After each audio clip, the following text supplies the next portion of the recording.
حضرت صدیق اکبر رضی اللہ تعالی عنہ کی ذہانت کے کیا کہنے کہ بچپن کا عالم ہے، اور آقا کریم علیہ الصلوۃ والسلام صحابہ کرام علیہم رضوان کے مجمع میں تشریف فرما ہے، گفتگو ہو رہی ہے، تو حضرت ابو بکر صدیق رضی اللہ تعالی عنہ نے عرض کیا یا رسول اللہ صلی اللہ تعالی علیہ وآلہ وسلم، میں نے اپنی زندگی میں کبھی بھی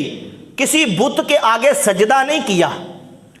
بہت بڑا دعویٰ کیا حضرت صدیق اکبر رضی اللہ تعالیٰ عنہ نے کہ میں نے اپنی ساری زندگی میں بچپن سے لے کر اب تک یا رسول اللہ کبھی بھی کسی بت کے آگے سجدہ نہیں کیا۔ تو حضرت عمر فاروق اعظم رضی اللہ تعالیٰ عنہ بھی حاضر تھے، آپ فرمانے لگے ابو بکر آپ کیسی بات کر رہے ہیں، یہ کیسے ممکن ہے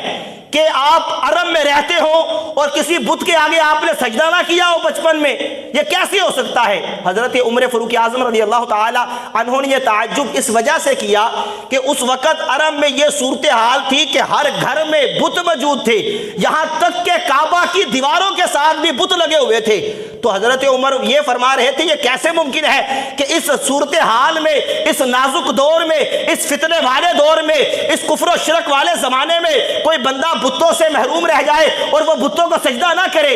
اس وجہ سے حضرت عمر فاروق اعظم حیران ہوئے۔ تو حضرت ابوبکر صدیق رضی اللہ تعالی عنہ نے اپنا واقعہ خود میرے نبی کی بارگاہ میں عرض کیا، عرض کرنے لگے یا رسول اللہ میری 4 سال کی عمر تھی۔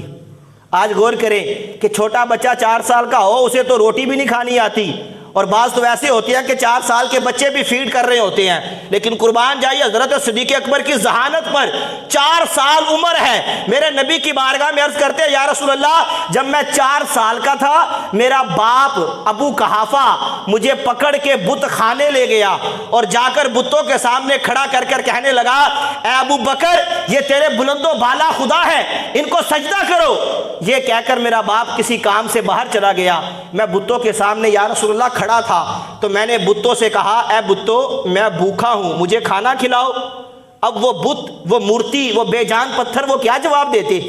حضرت صدیق اکبر رضی اللہ تعالی عنہ عرض کرتے ہیں یا رسول اللہ کوئی جواب نہ ملا۔ میں نے دوسرا سوال کیا اے بتو اگر تم خدا ہو تو مجھے کپڑے کی حاجت ہے، مجھے کپڑا دو۔ انہوں نے کپڑے نہ دیے، کوئی جواب نہ دیا۔ یا رسول اللہ پھر میں نے تیسری مرتبہ ان سے کہا اگر تم خدا ہو تو اپنے آپ کو بچا دو، میں ابو بکر تمہیں پتھر مارنے لگا ہوں۔ حضرت صدیق اکبر نے ایک پتھر اٹھایا، آپ فرماتے ہیں میں نے پتھر اٹھا کر اس مورتی کو مارا۔ ذرا غور کیجئے گا 4 سال کی عمر ہے، حضرت صدیق کے بازوؤں میں کتنی طاقت ہوگی کہ آپ نے وہ پتھر اٹھا کے مورتی کو مارا، وہ مورتی ریزہ ریزہ ہو کر زمین پر آ گئی۔ حضرت صدیق اکبر کے والد حضرت ابو قحافہ جو ابھی ایمان نہیں لے کر آئے تھے، آپ آئے، جب یہ دیکھا کہ ابو بکر نے ہمارے بتوں کو توڑ دیا ہے، ایک زوردار تھپڑ حضرت ابو بکر کے چہرے پہ لگایا۔ عرض کرتے ہیں یا رسول اللہ میرا باپ مجھے وہاں سے لے کر گھر آیا، میری ماں سے کہنے لگا کہ دیکھو تمہارے بیٹے نے کیا کام کیا کہ ہمارے بتوں کو، ہمارے خداؤں کو توڑ دیا۔ جب یہ بات میرے باپ نے میری ماں سے کہی تو حضرت صدیق اکبر رضی اللہ تعالی عنہ فرماتے ہیں میری ماں نے کہا اسے چھوڑ دو، یہ جب پیدا ہوا تھا نا تو غیب سے آواز آئی تھی اے اللہ کی سچی بندی تجھے مبارک ہو، رب نے تجھے ایسا بیٹا عطا کیا ہے جس کا نام صدیق ہے اور اللہ کے آخری نبی محمد عربی کا یہ رفیق ہے،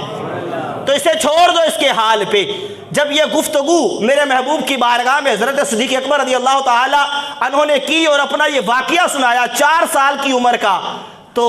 جب یہ واقعہ سنا چکے تو رب کائنات نے جناب جبرائیل کو بھیجا۔ جناب جبرائیل علیہ السلام حاضر خدمت ہوئے اور آ کر عرض کرنے لگے سادہ کا ابو بکرین، سادہ کا ابو بکرین، سادہ کا ابو بکرین۔ یا رسول اللہ رب کائنات فرماتا ہے ابو بکر نے سچ کہا، ابو بکر نے سچ کہا، ابو بکر نے سچ کہا۔ واقعی ایسا ہوا تھا کہ 4 سال کی ابو بکر کی عمر تھی، بتوں کے سامنے جا کر اس کے باپ نے اس کو کھڑا کیا تھا۔ ابو بکر بتوں کے سامنے جھکا نہیں، بتوں کو سجدہ نہیں کیا، بلکہ ان بتوں کو توڑ دیا تھا۔